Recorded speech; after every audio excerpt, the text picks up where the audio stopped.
what is the phenomena of electromagnetic induction. In the video you have seen that there is a coil and this coil is connected to a galvanometer. So this is a bar magnet, this is the north pole of bar magnet and south pole of the magnet. Now as soon as you know that the magnetic field lines, they are emerging out of this magnet like this. So if there is a relative motion of the magnet with that of the coil, either in this situation north pole is brought closer to this coil, then what is seen that there is a deflection in the galvanometer. If the bar magnet is held stationary with respect to the coil, no deflection is seen in the galvanometer. Galvanometer का pointer 0 दिखाता है अगर ये coil present है और magnet भी present है लेकिन कोई मोशन नहीं है. मोशन होने से क्या हो रहा है, डिफ्लेक्शन आ रहा है. तो ये डिफ्लेक्शन क्या इंडिकेट कर रहा है, what is the indication of deflection in the galvanometer pointer. The pointer deflection represent that a current is developed in a coil. लेकिन ये जो करंट डेवलप हो रही है ये मोमेंटरली है, ये तब प्रोड्यूस हो रही है जब मोशन हो रहा है. तो इसीलिए क्योंकि ये परमानेंट करंट नहीं है, कंडक्शन की वजह से नहीं है, इसलिए इस करंट को कहते हैं इंड्यूस्ड करंट. और ये जो फिनोमिना है, what is the phenomena, that whenever there is a relative motion between the magnet and the coil, an EMF or a current is induced in this coil. This phenomena is called as electromagnetic induction. और current का नाम क्या रखा है, what do we call this current as, induced current. The EMF which is set up in this coil is called as induced EMF and the phenomena is called as electromagnetic induction. अब इसी experiment को repeat आप कर सकते हैं. What is seen that suppose bringing this north pole closer to the coil produces a deflection in right direction. So in the second step if the north pole is taken away from the coil, अगर ये bar magnet को दूर ले जाते हैं तो what will happen, in the galvanometer the deflection will be reversed. अब जो नीडल पॉइंटर है वो अपोजिट डायरेक्शन में डिफ्लेक्शन शो करेगा, जिससे क्या पता चल रहा है कि मोशन को अपोजिट डायरेक्शन में करने से जो करंट इंड्यूस हो रही है उसकी डायरेक्शन भी अपोजिट हो जा रही है. This was the experiment done by Michael Faraday and based on a number of setup. उन्होंने ये एक्सपेरिमेंट बहुत तरीके से किया. नॉर्थ पोल को रिप्लेस कर दिया साउथ पोल से, साउथ पोल को कॉइल के पास लाए, साउथ पोल को कॉइल से दूर ले गए. Similarly the coil is moved towards the magnet and the coil is moved away from the magnet. बहुत सारी सिचुएशन में इस एक्सपेरिमेंट को परफॉर्म किया और इस एक्सपेरिमेंट को परफॉर्म करने के बाद उन्होंने लॉज फॉर्मुलेट किए जिनको हम कहते हैं Faraday's laws of electromagnetic induction. Another phenomena by which we can demonstrate this electromagnetic induction is replacing this magnet with another coil. मान लीजिए हम क्या करें, एक और कॉइल ले लेते हैं, यहाँ पास में इसके रख देते हैं फर्स्ट कॉइल के, और इस कॉइल को हम कनेक्ट कर देते हैं with a source of cell, with a source of EMF. तो यहाँ हमने EMF अप्लाई कर दिया. आप देख रहे हैं जैसे ही स्विच ऑन करेंगे current will start flowing through this coil. तो इस कॉइल पर हमने करंट को प्रोड्यूस कर दिया है. अगर ये वाली कॉइल जिसमें कोई सोर्स ऑफ करंट नहीं है उसको इस कॉइल के साथ पास में रख दिया such that they are mutually coupled, then what is seen that as soon as the switch is closed a deflection is seen in the galvanometer. इस कॉइल में करंट फ्लो करने से इसकी नेबरिंग कॉइल जो है उसमें क्या आ जाता है, डिफ्लेक्शन आ जाता है गैल्वेनोमीटर में, which represent that a current is induced in this coil. And as soon as the switch is की को हमने रिलीज कर दिया तो करंट इसमें डिक्रीज होने लगेगी या जीरो की तरफ चलेगी, उस समय इसका जो रिफ्लेक्शन है गैल्वेनोमीटर का, it will reverse its direction. तो चाहे हम मैग्नेट लें या हम ये करंट कैरिंग कॉइल लें, करंट कैरिंग कॉइल भी क्या हो रही है, मैग्नेटिक फील्ड डेवलप कर रही है। ये एक सोलेनॉइड की तरीके से मैग्नेटिक फील्ड डेवलप करेगी। इधर अगर साउथ पोल है तो यहाँ पर जो मैग्नेटिक फील्ड लाइंस है वो अंदर की तरफ ऐसे आएंगी, ये बार मैग्नेट की तरीके से भी बिहेव कर रही है। इसीलिए इसके अंदर करंट आने से जो गैल्वेनोमीटर कनेक्टेड है इसकी पास वाली कॉइल में, नेबरिंग कॉइल में, उसमें ईएमएफ उस गैल्वेनोमीटर में एक डिफ्लेक्शन इंडिकेट करता है कि the current is induced in this coil.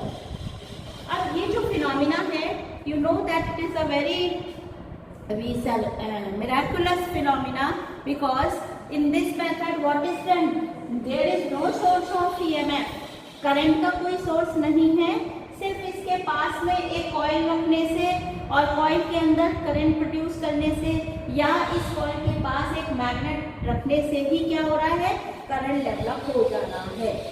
तो this is the phenomena which is reverse of the effect, that is the magnetic effect of current. Magnetic effect of current में क्या हो रहा है कि करंट जब किसी कंडक्टर में आती है तो एक मैग्नेटिक फील्ड प्रोड्यूस करती है। The conduction of current in a coil और in a conductor develops a magnetic field. और अब इस फिनोमिना में क्या हो रहा है, ये जस्ट उसका रिवर्स फिनोमिना है। What is there, that a current in a coil is capable of producing magnetic field linked with a coil is capable of producing a current in the coil। ठीक है, तो magnetic field की presence से current develop हो रही है और magnetic effects of current में क्या हो रहा है, करंट फ्लो करने से मैग्नेटिक फील्ड आ रहा है। तो ये माना जाता है कि ये जो इलेक्ट्रोमैग्नेटिक इंडक्शन है, it is just the reverse phenomena of the magnetic effects of current. So based on his experiments, Faraday performed two laws. What are the laws of Faraday?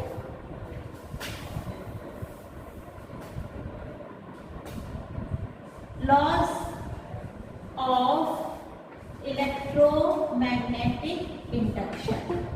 I have written this EMI for electromagnetic induction. And who formulated these laws? It was given by Faraday. So Faraday's laws of electromagnetic induction. There are two laws given by Faraday regarding electromagnetic induction. What is the first law? The first law states that an EMF is induced in a coil whenever there is a relative motion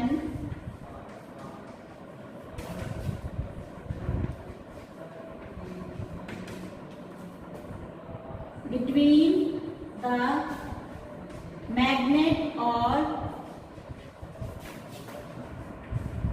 coil। अगर हम technically इस बात को देखें कि relative motion हो रहा है मैग्नेट और कॉइल के बीच में, तो टेक्निकली इसको हम ऐसे डिस्क्राइब कर सकते हैं कि रिलेटिव मोशन की वजह से क्या हो रहा है, the magnetic flux linked with the coil is changing. Actually magnetic field का होना, प्रेजेंट होना, करंट डेवलप नहीं कर रहा है। कैसे करंट डेवलप हो रही है, जब इस कॉइल से रिलेटेड जो मैग्नेटिक फील्ड है उसमें चेंज आए, और मैग्नेटिक फील्ड चेंज आने से क्या चीज चेंज हो रही है, it is the magnetic flux. तो ये जो लॉ है इसको हम मॉडिफाइड फॉर्म में लिख सकते हैं और इस लॉ को यहाँ रिप्लेस कर सकते हैं that an EMF is induced in a coil whenever there is a, relative motion को हटा के हम इसकी जगह क्या टर्म लिख सकते हैं, whenever there is a change in the magnetic flux linked with the coil.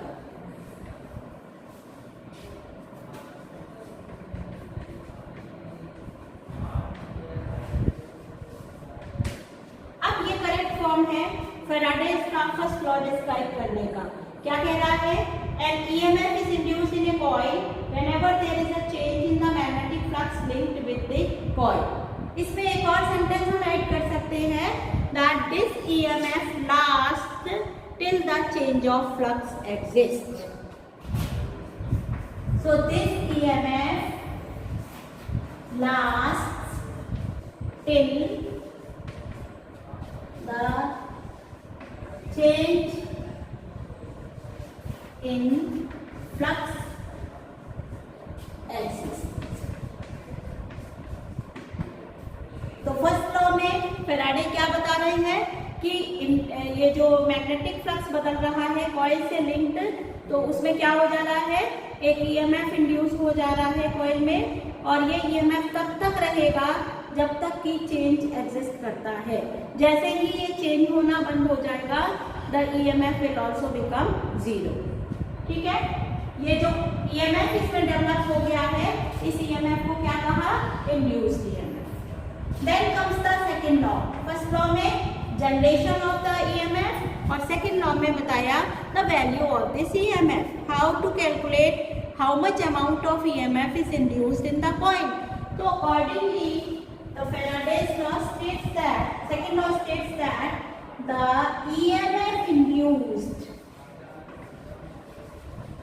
in the coil, that is E. E को हमने लिखा है EMF induced को. It is directly proportional to the rate of change in magnetic flux linked with the coil.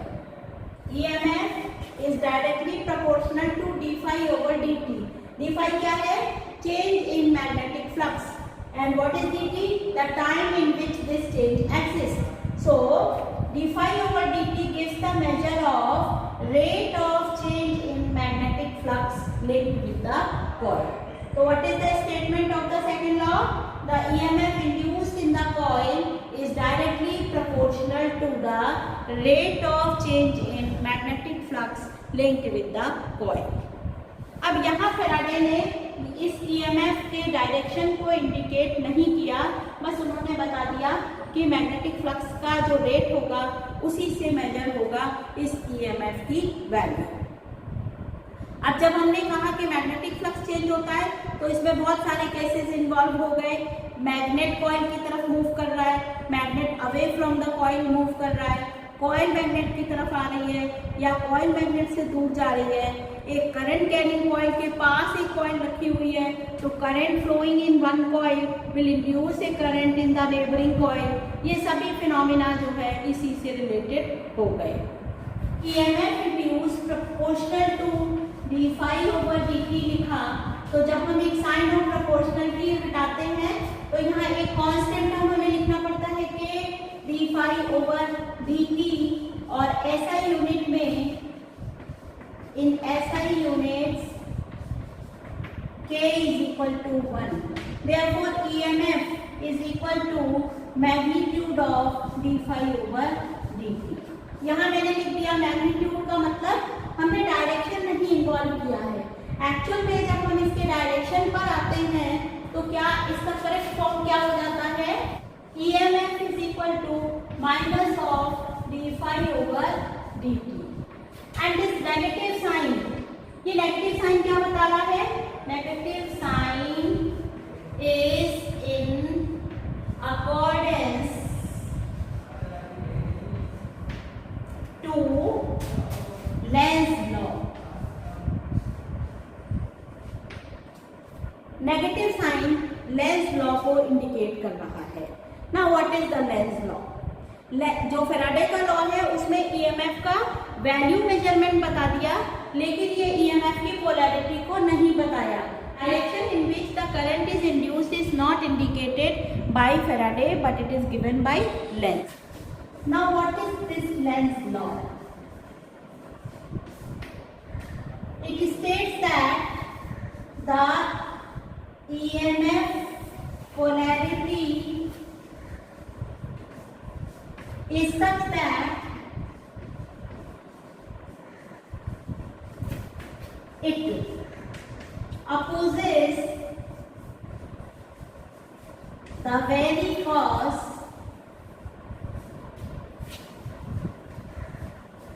which produces it. यहाँ it किसके लिए आ रहा है? EMF के लिए. Let us understand what is the meaning of Lenz law. ये क्या है? इनका स्टेटमेंट क्या कह रहा है? The polarity of EMF is such that it opposes the very cause which produces it.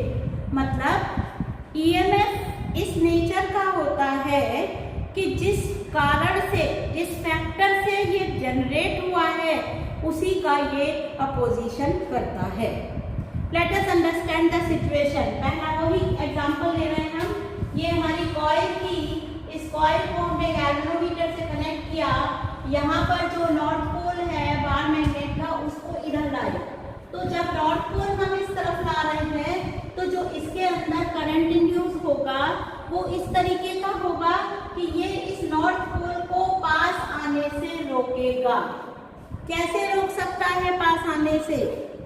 क्या करेगा? करंट जो इंड्यूस हुई है वो किस तरह से इस नॉर्थ पोल का अपोजिशन कर सकती है? नॉर्थ पोल मैग्नेट का आ रहा है और करंट ऐसी इंड्यूस हो गई कि वो इस नॉर्थ पोल को पीछे पुश करे. तो ऐसा कब हो सकता है? हाँ, सेम पोल डेवलप कर दे. सेम पोल डेवलप करने का मतलब है कि इस साइड पर कौन सा पोल डेवलप होना चाहिए? अब नॉर्थ पोल ही डेवलप होना चाहिए. नॉर्थ पोल कब डेवलप होगा? जब इस साइड से देखने पर करंट कैसे जा रही हो? In the anti clockwise direction. तो यहाँ जो करंट इंड्यूस होगी इस केस में, वो इधर से देखो ये क्लॉकवाइज जा रही है और इस तरफ से हम देखें तो एंटी क्लॉकवाइज डायरेक्शन, मतलब इस डायरेक्शन में करंट इंड्यूस हो जाएगी. ठीक है. इसी तरीके से अगर ये नॉर्थ पोल दूर जा रहा है तो यहाँ कौन सा पोल डेवलप होगा? ये इसको पास लाने की कोशिश करेगा. So that different type of pole will be developed here. If north pole is moving away, this side pole developed will be south pole in nature, so that it may attract the north pole. क्योंकि north pole के दूर जाने से EMF induce हुआ है, तो Lenz law के according ये उस नॉर्थ पोल को अपनी तरफ लाना चाहेगा. और जब ये ऐसा करेगा तो जो ये वाली साइड, पास वाली साइड है, उसमें एक अपोजिट नेचर का पोल डेवलप होगा. That means south pole will be developed there, और we can say the direction of the current will be in clockwise direction. ठीक है. इसी तरीके से हम दूसरे एक्सपेरिमेंट में जहां हमने कॉइल लिया था, उस कॉइल के अकॉर्डिंग, लेंज लॉ के अकॉर्डिंग, उसमें भी इंडिकेट कर सकते हैं. ये हमारी कॉइल थी जिसमें हमने क्या किया था? गैल्वेनोमीटर लिया था और इसके पास एक कॉइल रखी थी. इस कॉइल में हमने करंट को कंडक्ट करा दिया था. तो मान लो करंट इस डायरेक्शन में, जैसे कि हम स्विच ऑन करेंगे, there will be an increase in the current in this direction. तो इसमें जो EMF इंड्यूस होगा या इसमें जो करंट इंड्यूस होगी, it will be such that it will oppose this increasing of current in its neighboring coil. तो ये इसको घटाने की कोशिश करेगा. तो जब इसको घटाना चाहेगा तो इस साइड में करंट अपोजिट पोलैरिटी की डेवलप होगी. मतलब जब की को ऑन करेंगे तो करंट इस तरीके से इंड्यूस होगी, और जब की को ऑफ कर देंगे तब करंट की डायरेक्शन कैसी होगी? पहले वाले से अपोजिट. तब ये इस, क्योंकि इस समय जब की को ऑन ओपन कर दिया तो सर्किट अब कैसा हो गया? ओपन हो गया. So when the circuit is open, the value of the current is decreasing in this coil. So now the EMF induced will be such that it will try to increase this current. तो same direction में जो इसका पास वाला end है, उसमें same direction में current induce हो जाएगी. तो this is in accordance to the Lenz law. इस लेंज लॉ पर बेस एग्जाम, बोर्ड एग्जाम में क्वेश्चन आता है, बहुत कॉमन है वो, कि क्या करते हैं, आपको एक स्ट्रेट कंडक्टर दिया है एंड एक लूप इज प्लेस्ड, यहाँ पे रखा है लूप या ऊपर रखा है, और आपको फिर एक कंडीशन दे देंगे. They will ask you that suppose the I value of current passing through this straight conductor is increasing. Increasing, ठीक है। Current passing through the wire is increasing. What is the direction of current induced in this loop? इस loop में current किस तरीके से induce होगी? तो कैसे निकालेंगे? लेंस लॉ अप्लाई करेंगे। यहाँ पर करंट इधर इंक्रीज हो रही है, तो लूप में the induced current in the loop will oppose this increase of current in the straight conductor. तो अब कैसा आएगा? जब इसको ये डिक्रीज करने की कोशिश करेगा तो direction of the current will be opposite. इसके जस्ट पास में ये वाला सिरा जो है, ये टर्मिनल देखेंगे हम यहाँ पर, और इसमें अपोजिट डायरेक्शन में करंट इंड्यूस हो जाएगी। That means it is in anti clockwise direction. अगर क्वेश्चन में दिया है current is decreasing in this direction, तो करंट अगर इस डायरेक्शन में डिक्रीज हो रही है तो लूप में जो करंट डेवलप होगी वो इसको बढ़ाने की कोशिश करेगी। मतलब अब कैसा हो गया? The direction of the current will be now in clockwise direction. Third case में suppose this constant current is flowing through the conductor. अगर कंडक्टर में कैसी करंट डेवलप हो रही है? कांस्टेंट करंट प्रोड्यूस हो रही है, तो अब लूप में कितनी करंट डेवलप होगी, किस डायरेक्शन में? If constant current is flowing through the loop, in which direction will the current induce in the loop? No current will be induced because पहला उधर करंट कैसी है? कांस्टेंट है। तो जब करंट कांस्टेंट हो गई तो the magnetic flux linked with this state conductor is constant और इंड्यूस्ड इस जो लूप है इसके पास, इसमें भी मैग्नेटिक फ्लक्स जो है वो चेंज नहीं होगा। And when there is no change in the magnetic flux linked with this loop, there will be no EMF induced in the loop, or we can say the induced current is equal to 0. This is a question which is based on application of Faraday's laws in accordance to the Lenz law. और इस पर based आपको बहुत सारे questions मिल जाएंगे। NCERT book में भी exercise में there are some questions which are based on this law. So you have to solve those questions. कि ये जो करंट इंड्यूस हो रही है, या तो हम क्या करते हैं लेंस लॉ से निकालते हैं, या फिर दूसरा एक और तरीका होता है, और वो तरीका हम नेक्स्ट क्लास में ज़्यादातर अच्छी तरह समझ पाएंगे। वो होता है फ्लेमिंग्स राइट हैंड रूल का, क्योंकि ये मैग्नेटिक इफेक्ट्स ऑफ करंट से एकदम अपोजिट डायरेक्शन में अपोजिट टाइप का फिनोमिना डेवलप हुआ है। तो इस केस में हम क्या कर सकते हैं, ये फ्लेमिंग्स राइट हैंड रूल लगाते हैं to find out the direction of the induced current. तो रूल वही है, this four finger is indicating direction of magnetic field, thumb is indicating, ये क्या होता था, ये फोर्स का डायरेक्शन है। So the according to force, अगर ये फोर्स को रिप्रेजेंट कर रहा है तो ये मोशन को रिप्रेजेंट करेगा। इंडक्शन के केस में thumb is representing the motion of the conductor, four finger वही है, that is it is representing the magnetic field direction, and this middle finger will give the direction of the induced current. ठीक है, तो अगर Lenz law से हम नहीं calculate कर पाते हैं डायरेक्शन ऑफ द करंट, तो फिर हमें फ्लेमिंग्स राइट हैंड रूल लगाना पड़ेगा।